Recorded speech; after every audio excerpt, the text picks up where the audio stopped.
भी आहियूं S H O action भी उन्हनि जे मथे नथो खणे असां सां तो ज़्यादती फ़क़ीर विहारिया आहिनि हिन झूपड़ी ठाहियो हिननि हिते असीं हितां खां 60 साल खां वेठा आहियूं असांजो ज़मीन आहे असीं वेठा आहियूं ऐं असांखे तंग न कनि रशीद गबोल आहे अज़ीज़ मरी आहे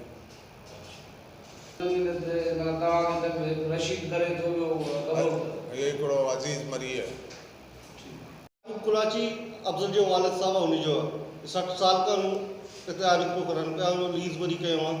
हाणे वरी रशीद गबोल आयो चए थो हिकु ज़मीन मुंहिंजो आहे 16 एकड़ अलाए किथां खां कूड़ो कागज़ बनायो हिकिड़ो हुन सां गॾु अज़ीज़ मरी आहे असीं 2-3 दफ़ा थाणे ते विया आहियूं थाणे वारो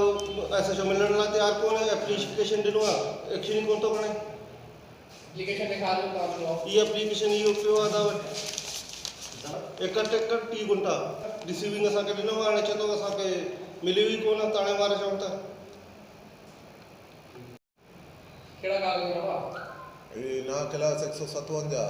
30 साल ॿिया पेपर कुझु न आहिनि पंहिंजो ज़मीन जो पियो ॿिया उन्हनि जा कब्ज़े वारा जा आहिनि असीं घर न आंदा आहिनि असांजो मुतालबो असांजो कब्ज़ो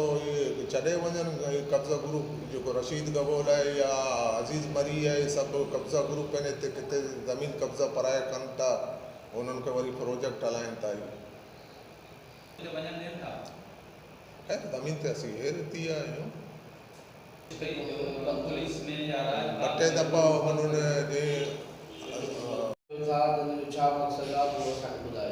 ये मक़सदु आहे असीं हिते जा 60 साल जा ज़मीनदार आहियूं असीं हिते जा रहाइशी आहियूं असांजे मथे कुझु गबोल आहिनि असांजे ज़मीन ते कब्ज़ा करणु चाहिनि था कुझु कूली विहारनि कॾहिं रोड बंदि कनि था पाण झूपड़ियुनि खे टांडो ॾियनि था असां में कोई हिन में इनवॉल्व न आहे त इहे कब्ज़ा ग्रुप अची असांजे ज़मीननि ते असीं बल्कि अब्दुर्रहमान ॻोठ वारनि खां मां पुछा करियो ही केतिरे अरसे जो ज़मीनदार आहे हिते तव्हांखे पाण ॿुधाईंदो ई बरोच इलाही वक़्त जो हिते ज़मीनदार आहे असीं हिते वेठा आहियूं पोइ बि उहे अचनि था असांजी ज़मीन ते कब्ज़ा करणु चाहिनि था हाणे 2023 ताईं ख़तमु थींदो वैसे असांजो 41 साल असीं करायो आहे पहिरें असां मखाते में वेठा हुआसीं ठेके में उन्हनि जो बि अॼु केस पंचायत हले पियो उन ज़मीन ते बि अची हिननि कब्ज़ो विधो आहे 2 घर ठाहिया आहिनि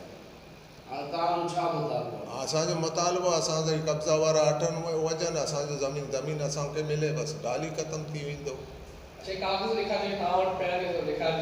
हा रशीद गबोल इन सां गॾु 2-3 माण्हू ॿिया गॾु आहे हिकिड़ो पठाण उन सुञाणो न त किथे रहे थो उन आयो मुंहिंजे भाउ जो मथां उन्हनि सीधो गोली हलाई आई ऐं मना कयईं अगरि दुबारा ई ज़मीन ते गाड़ी मारी आयासीं तव्हांखे मारींदासीं त हीअ याकूब जो ज़मीन जेको आउं किराए ते कयो आहियां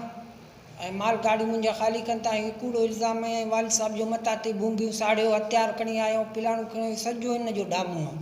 ऐं जुगड़ियूं तव्हां पाण ॾिठा 25 साल या 30 साल जा लॻल आहिनि